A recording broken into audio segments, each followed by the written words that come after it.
Okay, so we're in the middle of an interesting discussion that really analyzes the world of emotions and the world of action. And in many ways, they should be connected, even though sometimes action should is not fueled by emotion. And that is because in Judaism, and the Benoni certainly has a lot of work to do in that regard. The In Judaism, action is what counts. And therefore, we tell you that even if you don't feel like doing something that is right, you should still do it. So sometimes the action is divorced from the emotion.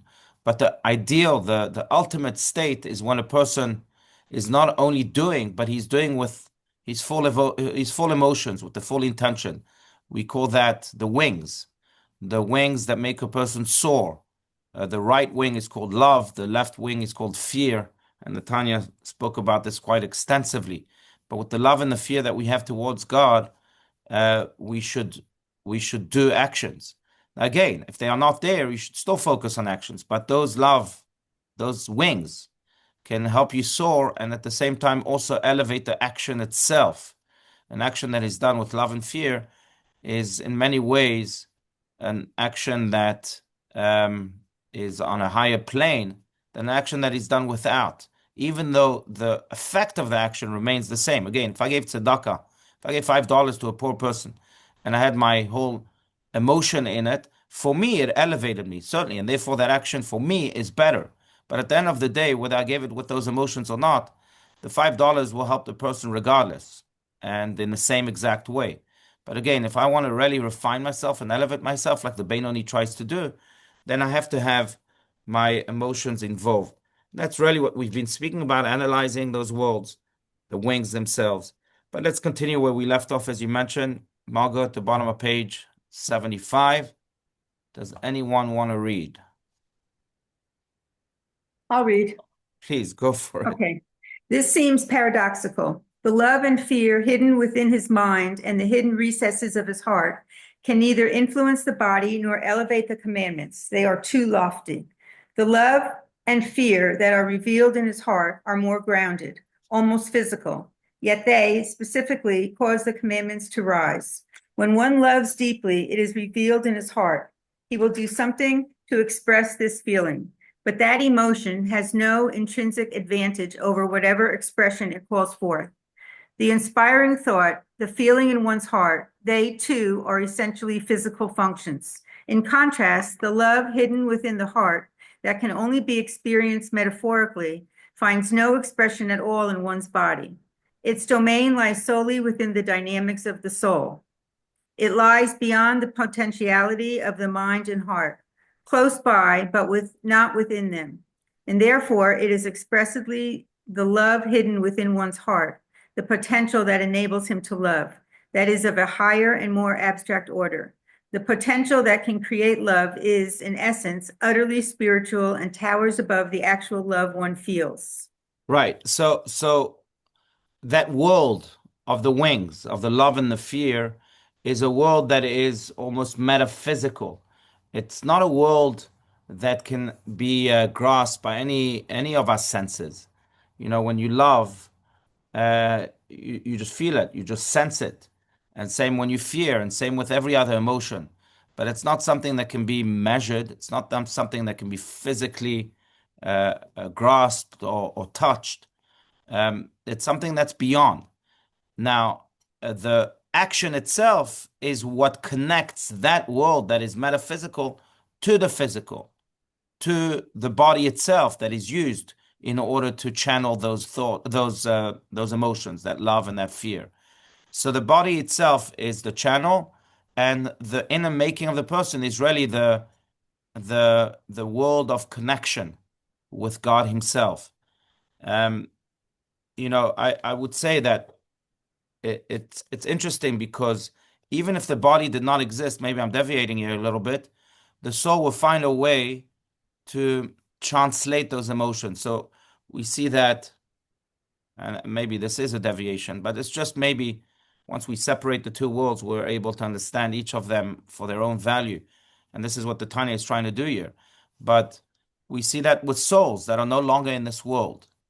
very often it was a death in the community this past weekend. So I was sharing that actually last night with the family members. But very often the body can be a cage to the soul because the soul wants to exercise its love, it wants to actualize all these emotions that we are speaking about that are very real yet cannot be tangible. And it doesn't know how to if it doesn't have a body. The body is the mechanism through which those emotions are conveyed. But when the body isn't there, when a person passes on, then um, the soul finds other ways. And very often, as mentioned, the body is actually a cage to the body, to those emotions, because the body is too frail, too weak, and the soul wants to do good, wants to express exactly what we're speaking about, but it can't because the body is not allowing it. It's in bed, it's sick. So when the body isn't there, all those emotions are conveyed differently, sometimes through dreams, sometimes through visions that are exercised by the soul that the loved ones actually see, and in all sorts of other ways. But that world again is very, very real, and that's that's the world that we should be soaring to. Now, yes, that world also needs to be brought down back to earth through actions, through the body. But the body is not what counts.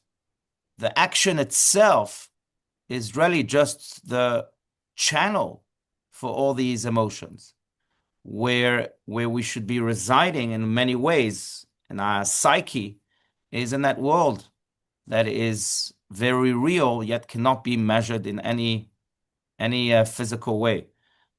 There's a nice example I think here that Rabbi Steinsaltz brings, and then we can add just one more point. But let's read the next paragraph, and then I want to develop this a little bit more. I want to hear your comments too.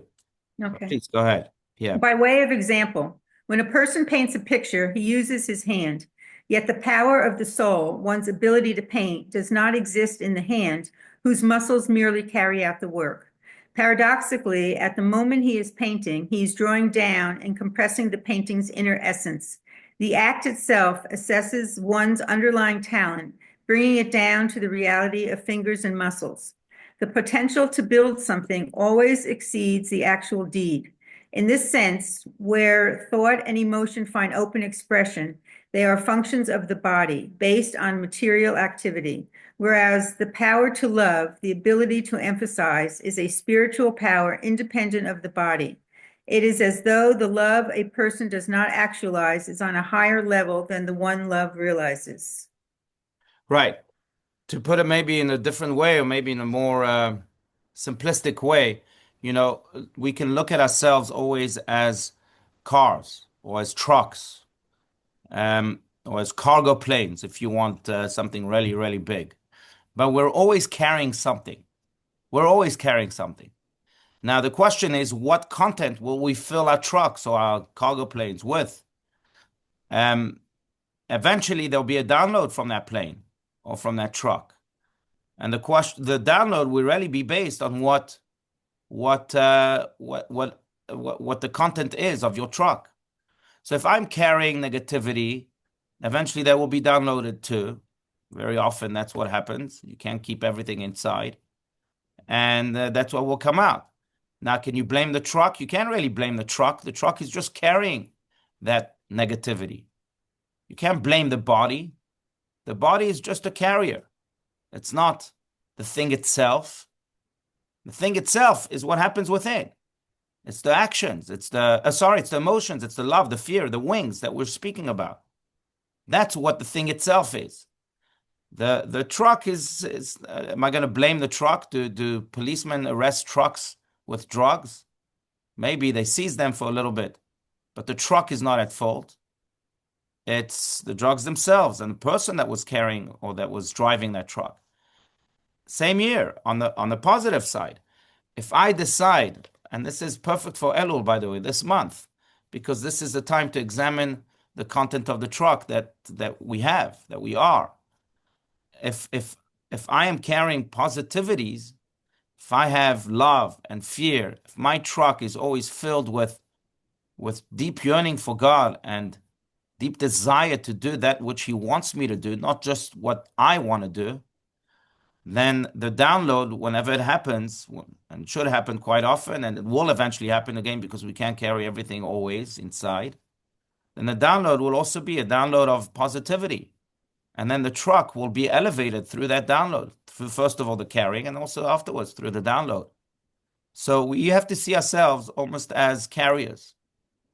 That's how we are. And what we carry will depend on what we have within. And that's where the focus is on, especially for the Benoni. Now, yes, action is what counts the most. The download is what counts the most. But if you want to download the right stuff, so first carry the right stuff within. Otherwise, you may download something that's not fitting for you, for the real you. And that's the idea here. Like the painter with his brush. His brush is only expression, the expression, like Rabbi Steinsaltz says here, of what is within. You know, that Rabbi Steinsaltz would not share at all and I tried so many times, but what the Lubavitcher Rebbe told him during his private audiences, and he had many of them, and the shortest one lasted for 45 minutes. The longest lasted for 3 hours, 4 hours. But he saw his relationship with the Lubavitcher Rebbe as very, very personal, and therefore he wouldn't share the content. But maybe after my insistence, time and time again, I wrote a few nuggets down from those meetings that he had. He had some slips. And I remember that during one of the slips, the Lubavitcher Rebbe took out of his drawer an essay that someone sent to him. And he said to Rabbi Steinsaltz in the middle of this audience, yeah, read this. What do you think about this essay?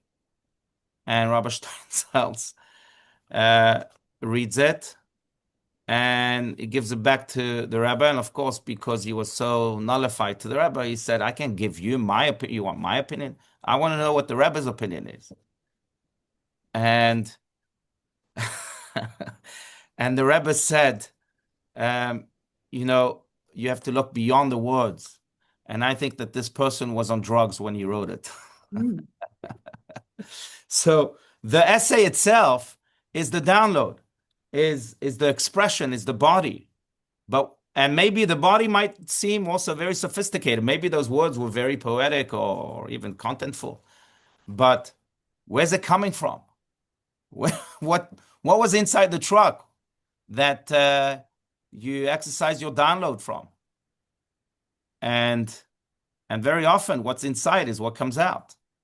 It's simple as that. It's one of Newton's laws, isn't it? Output is based on input. And what's inside is really what the Benoni has to work on. It's those wings, the love, the fear. And then with whatever we do, with however we use our body to express ourselves, then that's what will come out. The Talmud goes as far as saying that if your teacher looks like an angel of God, kabel Torah mipiu, then you should receive Torah from him. If not, then you should not receive Torah from him. Now, has anyone seen an angel of God? How does an angel of God look like? I mean, I didn't. Maybe you were privy to it. I'm sure some of you were, but I've never seen it. And if the Talmud is for everyone, then you should speak the language of everyone. I've never seen an angel of God. What does that mean? And there are many answers to that, but one of the answers is that what your teacher should be downloading is God. It's God, an angel of God. What does an angel of God do? It's on a mission of God. It does what God wants him to do. It doesn't have any independent desire. It doesn't. Otherwise, it wouldn't be an angel. Angels are robotic in that sense. They just do what God wants them to do. So if your teacher is like that and he emanates that because that's what's within, then you should receive Torah from him. If he puts his ego in the story and all sorts of other types of ingredients in that content, then the download will not be Torah, and therefore don't receive Torah from him. So that's really what it means. To really convey God, we have to have that altruistic connection with God within. Otherwise, it just doesn't come out. You know, it's interesting. I just to speak about this a little bit, and I heard this also from Rabbi Steinsaltz, but it says that in 1967, the Lubavitcher Rebbe actually came out with his tefillin campaign, where he asked every Jew to put on tefillin. And this was shortly before the Six-Day War, just a few weeks before. And when they asked him why, he said, because it's a very clear statement in the Talmud that when Jews put on tefillin, then the nations of the world will see Jews with tefillin and they will fear. And they will this will fulfill that verse that says, "V'ra'u kol ha'mei ha'aretz ki shem Hashem dikra alecha v'yar'u mimeka," that the nations of the world will see that God is upon you and they will fear you. And the Talmud again continues to say, "Elu tefillin shebarosh." What does it mean that the nations of the world will see that God is upon you? These are the tefillin in the head. And Rabbi Steinsaltz would often ask the question, what does it mean these are the tefillin in the head? We don't put tefillin inside our head. We don't have a surgery every day. We put the tefillin on our head. And the answer based on this now is very clear. You can put on tefillin all you want, but you have to have a connection, a deep connection with that mitzvah. The tefillin have to be a part of you. They're in your head, not just on top of your head. You have to feel them so much so that they become a part of your love and your fear, of your wings. And if that is the case, then you automatically, the download, you emanate godliness. And people will see you and subconsciously or even consciously sometimes they'll fear you because they'll see, oh, wow, there's God there. That's what we're speaking about. I remember that when Rabbi Steinsaltz came to our community, one of the times he came, we had a little farbrengen, and some rabbis joined. And of course, rabbis have beards, a lot of them. And he looks at some rabbis and he said, I got to tell you, I'm so unimpressed by your beards because even goats have beards. So, and that's the point here. What are we emanating? And what we're emanating, I could do all the dress ups I want, but at the end of the day, what will emanate is what I have within. So I could dress up with a beard, but even goats have beards, so I can remain a goat because my inside is goat-like. And it doesn't matter how many beards I'm going to try to grow or how long the beard will be. And that's the idea. They tell the story of Rabbi Simcha Buni Opshishcha, another Hasidic master, speaking of the tefillin, that he was once going on a journey, and back then they used wagons, and it was pretty dangerous because robbers would rob those wagons. And indeed, some robbers jumped on his wagon and they tried to rob him. But as soon as they saw Rabbi Simcha Buni Opshishcha and he had tefillin on, they ran away.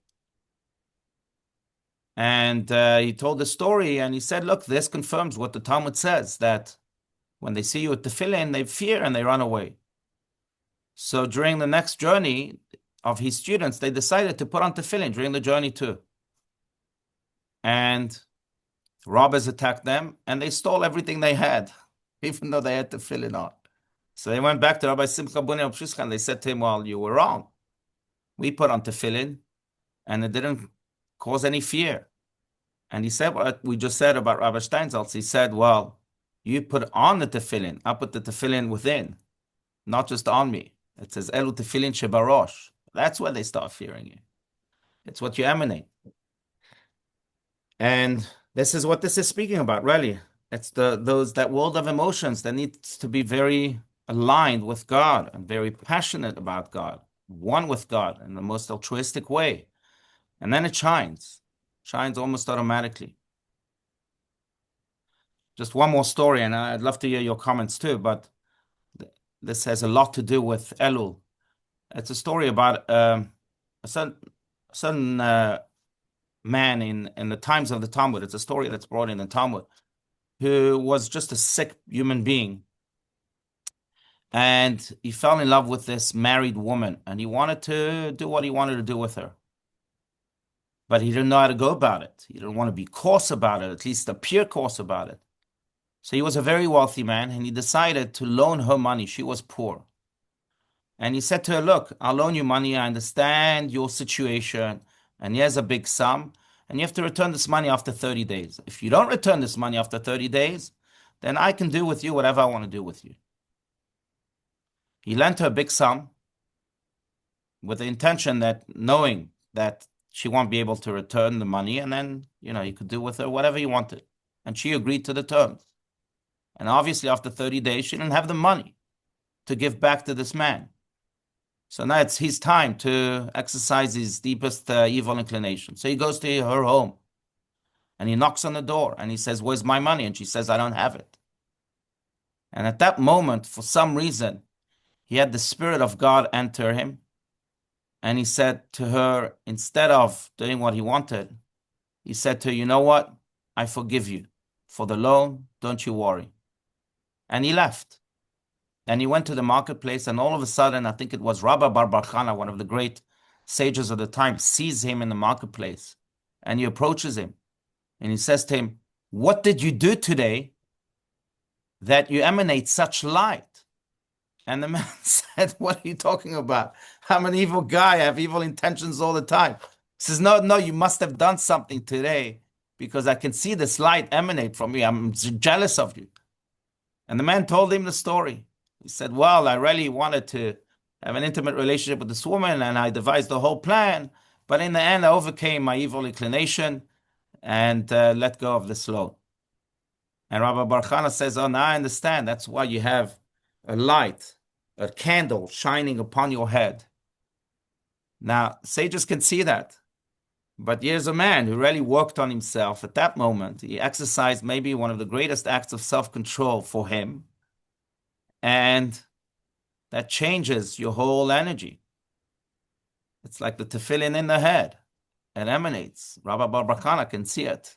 But that's the idea here.